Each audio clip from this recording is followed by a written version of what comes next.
네, 이어서 초음파의 분류에 대해서 살펴보도록 하겠습니다. 초음파는 크게 두 가지로 분류를 할 수가 있는데요. 첫 번째로 연속파, 두 번째로는 펄스파로 분류를 할 수가 있습니다. 연속파는 말 그대로 특정 주파수에서의 진폭 변화 없이 연속적으로 쭉 이어지는 파를 얘기하고요. 펄스파는 일정 간격을 두고 펄스, 파가 끊겨가지고 진행되는 거를 얘기를 하게 됩니다. 자, 연속파는 중요한 특징 중에 하나가 영상을 만들지 못한다는 거가 있고요. 펄스파는 반대로 영상을 만들 수 있는 거. 자, 그 말인즉 어떤 거냐? 펄스파로 일반적으로 진단 초음파에 많이 이용이 된다라고 생각을 하시면 되겠죠. 연속파는 근데 어디서 쓰는가라고 하면은 혈류 속도나 방향 측정, 즉 도플러 검사할 때 많이 사용을 하게 됩니다. 이렇게 좀 정리를 해주시고, 자, 또 중요한 특징 중에 하나가 연속파는 소자가 두 개, 발신되는 거, 수신되는 거 따로 이루어져 있다라고 보시면 되고요. 펄스파는 송수신을 같이 하게 됩니다. 소자 한 개에서. 자, 그렇게 되면 특징이 어떤 게 있는가라고 하면은, 자, 두 개일 때는 송신과 수신을 따로 하기 때문에 부딪힐 일이 안 생기겠죠. 자, 부딪히지 않는다는 거는, 음이 부딪히지 않는다는 건 결국 시간 지연이 생기지 않는다. 부딪히게 되면은, 그죠? 부딪히게 되면은 뭔가 시간에 대한 지연 현상이 발생한다라고 생각을 하시면 됩니다. 시간 지연이 없다라는 건 그만큼 어떤 속도 측정도 다 할 수 있다라는 거라고 생각을 하시면 되고요. 그래서 우리가 연속파를 사용을 하게 되면 혈류 속도 측정에는 무제한이다라고 보시면 될 것 같고, 펄스파를 사용하게 되면은 소자가 한 개니까 뭔가 부딪힐 수도 있겠죠. 들어오는 거랑 나가는 거랑 이게 부딪히게 되면은 시간 지연이 생기기 때문에 혈류 속도 측정에 제한이 있다라고 정리를 해주시면 좋을 것 같습니다. 자, 이어서 그러면 음은 어떤 본질인지, 연속파의 음향 변수, 즉 양적 변화에는 어떤 것들이 있는지, 자, 이런 거에 대해서 좀 살펴보도록 하면은, 먼저 음은 우리 종파라고 얘기했었죠. 롱디튜디널 웨이브라고 해서 음속의 진행 방향과 매질의 운동 방향이 평행, 수평 인파를 얘기하게 되고요. 반대로 수직인 것을 우리가 횡파라고 얘기를 하게 됩니다. 그래서 음속이 지금 왼쪽에서 오른쪽으로 진행을 한다라고 가정을 했을 때, 매질 운동이 좌우로 이루어지게 되면은 얘를 우리가 종파라고 얘기하게 되고, 매질 운동이 세로로 이루어지게 되면은 음의 진행 방향과 90도로 매질 운동이 이루어지고 있기 때문에 얘를 우리가 횡파라고 얘기하게 됩니다. 그래서 우리 음은 종파에 속한다라고 정리를 한 번 더 해주시고요.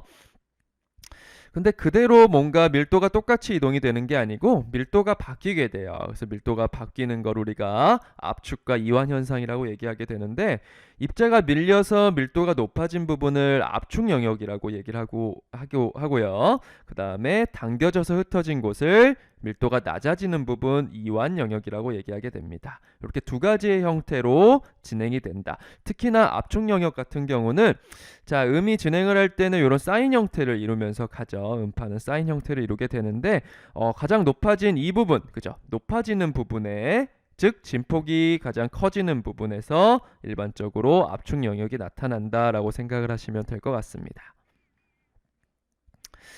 자, 이런 음이 전파를 하는 데 있어서 양적인 어떤 변화를 일으키는 요인을 저희가 음향 변수라고 합니다. 어쿠스틱 베리어블이라고 얘기하게 되고요. 음향 변수에는 압력, 밀도, 온도, 입자 운동, 거리 이런 식으로 보통 우리가 이루어져 있다라고 얘기를 하게 되는데, 이런 것들과 관련된 변수, 관련 변수라고 하는 것들은 어떤 게 있을까? 주파수, 주기, 파장, 진폭, 출력, 강도, 전파 속도. 자, 이런 것들은 음향 변수와 관련된 음의 관련 변수라고 보통 얘기를 하게 됩니다. 그래서 우리가 음향 변수에 관해서는 이렇게 그냥 보시면 될 것 같고, 관련 변수는 과연 어떻게 정의를 내릴 수 있는지 좀 정리를 해보면, 주파수는 프리퀀시 F라고 보통 약자를 쓰게 되죠. 단위 시간당 진동수, 사이클수, 일반적으로 헤르츠 단위를 사용을 하게 되고요.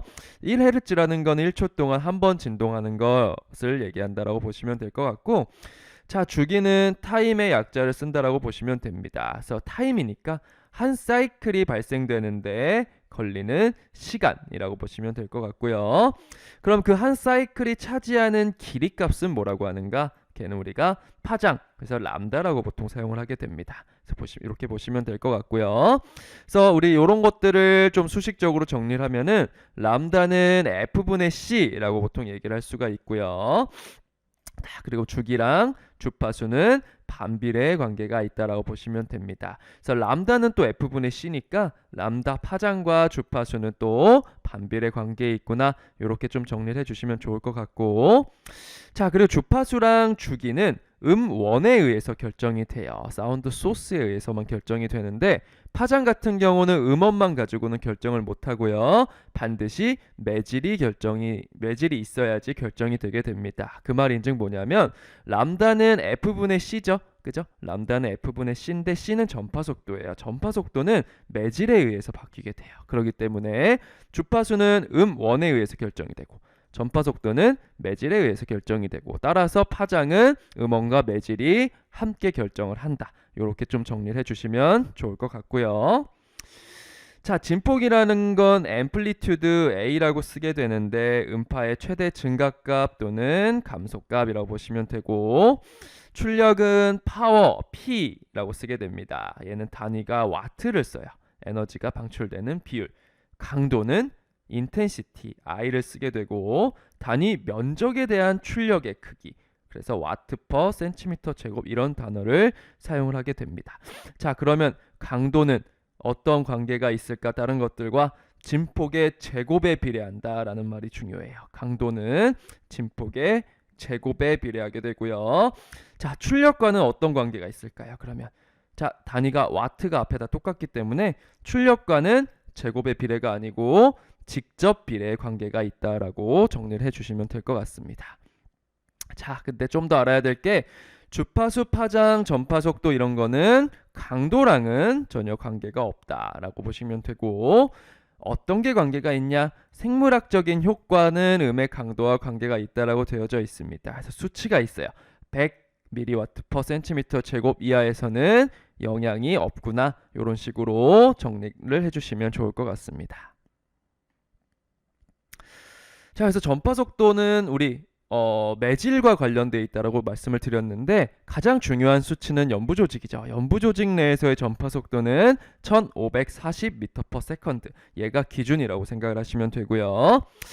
우리 처음에 말씀드렸다시피 고체에서 가장 빠르고 기체에서 가장 느리다라고 했었죠. 그래서 공기 같은 경우는 뭐 330, 뼈 같은 경우는 3500 이런 식으로 보통 우리가 전파 속도가 정해져 있다라고 보시면 될 것 같고, 뭐 지방, 물, 간, 콩팥 이런 것들은 이런 수치들로 이루어져 있다. 그래서 시험 공부하실 때는 공기, 연부 조직, 뼈 정도만 아시면 될 것 같고요. 자, 매질의 상태에 따라 바뀌죠. 고체가 가장 빠르고 기체에서 가장 느리고, 자, 그리고 경도랑 최적 탄성률에는 비례하게 됩니다. 이거 무슨 말이냐? 둘 다 어떤 거냐면 딱딱한 정도를 나타내는 거예요. 정확하게 얘기하면은 어떤 물체가 있을 때 압축했을 때 버티는 힘, 그죠? 경도, 그걸 우리가 경도 또는 최적 탄성률이라고 얘기하게 되고, 버티는 힘이니까 클수록 더 딱딱하다는 거죠. 그래서 우리 고체에서 더 빠르다고 했으니까 음속에 비례한다. 경도가 커질수록 속도는 빨라진다라고 보시면 될 것 같고, 자, 반대로 밀도라는 거는 밀도가 높다는 건 음속과 반비례하는 특성이라고 보시면 될 것 같고요. 음속이 느려진다라고 보시면 되고, 압축성과 탄력성은 말 그대로 경도랑 반비례가 되겠죠. 그죠? 반대 개념.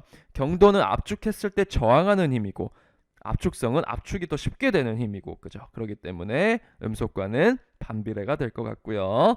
자, 안에가 끈끈하거나 그러면 당연히 좀 느려지겠죠. 느낌이. 음속의 반비례 점도는 이렇게 보시면 되고, 온도는 높을수록 뭔가 운동이 활발해지겠지, 그죠? 음속에 비례한다 해서 이렇게 정리를 해주시면 좋을 것 같고요.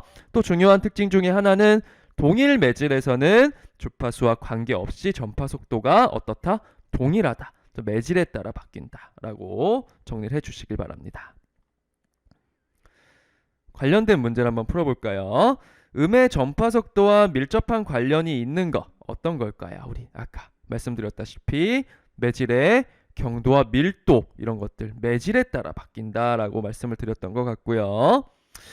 자, 오른쪽으로 가볼까요? 연부 조직에서 1MHz의 초음파의 파장은 얼마가 될까? 이거 그냥 외우시고 계시면 돼요. 연부 조직의 전파 속도는 1540m/s였죠. 그죠? m/s. 외우시면 되는데 지금 한번 해볼까요? 그래서 람다라는 거는 우리 F분의 C였으니까 1MHz죠. 메가헤르츠니까 메가는 10의 6승이죠. 그거를 해서 계산을 하면은 한 1.54mm가 나오게 됩니다. 뭐 숫자만 봐도 푸실 수가 있고요. 사실 정확하게 외우시면 좋아요. 1MHz의 초음파의 파장은 연부 조직에서 얼마일까? 1.54mm. 이렇게 외우고 있으면은 2MHz라고 나오면 몇이 될까요? 그러면 0.77mm가 되겠고, 이런 식으로 하나를 외우시고 공부를 하시면 더 편할 것 같고. 자, 아래쪽 내려오면은 2018년 국가고시 2교시 34번이라고 돼 있네요. 양적 변화를 일으키는 음향 변수에 어떤 게 있을까? 그러면 정답 몇 번일까요? 우리 온도 쓰면 되겠죠. 나머지 것들은 관련된 변수라고 말씀을 드렸고, 진폭이 2배가 되면은 강도는 몇 배가 될까요? 제곱에 비례하니까 4배가 되겠다. 이렇게 정리를 하시면 될 것 같습니다. 자, 그 다음 문제. 음의 속도 변화 인자에 대한 설명으로 옳은 것 뭘까요? 자, 온도는 아까 음속에 비례한다라고 했었고, 밀도는 음속에 반비례한다라고 얘기했었고, 점도는 끈끈한 정도니까 반비례, 경도는 딱딱한 정도니까, 그죠? 저항하는 힘이니까 비례, 압축성은 경도의 반대 개념이니까 반비례가 맞겠다. 정답은 5번 쓰시면 될 것 같고요. 아래로 가볼까요? 전파 속도와 주파수 값을 알았대요. 그래서 C랑 F를 알았을 때 알 수 있는 거, 우리 진폭 알 수 있을까? 알 수 없겠죠. 파장을 람다는 F분의 C니까 알 수 있겠고요. 자, 임피던스는 우리 매질의 저항값인데 Z라고 보통 씁니다. 이따가 하겠지만 Z는 로우 C 밀도 곱하기 전파 속도로 구할 수가 있어요. 그럼 밀도를 알아야 되니까 알 수가 없겠죠. 자, 주기는 주파수랑 반비례 개념. 정답은 3번 쓰면 되겠다. 그죠? 자, 그 다음에 음속에 관한 설명으로 올바른 거 오른쪽 위로 가볼까요? 음속은 온도의 영향 절대 받지 않는다 아니고요. 그죠? 고체에서 음속이 빨라진다 맞는 말. 정답은 2번 쓰면 되겠다. 그죠? 연부 조직은 1000 아니고 1540m/s. 파장은 음속과 주파수의 곱과 같다 아니고 람다는 F분의 C 음속에서 주파수를 나눠야겠죠. 자, 밀도가 같고 음속이 큰 매질에서는 음향 임피던스는 더 아까도 말씀드렸다시피 더 커지게 되겠죠. 이렇게 생각하면 되겠다. 정답은 2번 쓰면 될 것 같고, 전파 속도가 빠른 것부터 나열해 볼까요? 가장 빠른 애 누구예요? 가장 빠른 애 뼈가 되겠고, 가장 느린 애가 공기 되겠고, 사실 이렇게만 보고도 풀게끔 나오는데 뭐 굳이 뭐 조금 더 정리를 해놨네요. 풀 수 있나요? 풀 수 있구나. 네, 이렇게 하면 정답은 네 3번을 쓰면 되는데, 두 개도 있네요. 연부 조직과 물 중에는 뭐가 더 빨라요? 우리 네, 연부 조직이 조금 더 빠릅니다. 그 다음 물, 이렇게 생각을 하시면 되는데 뭐 그렇게 좋은 문제는 아닌 것 같아요. 정답은 3번 쓰시면 될 것 같고,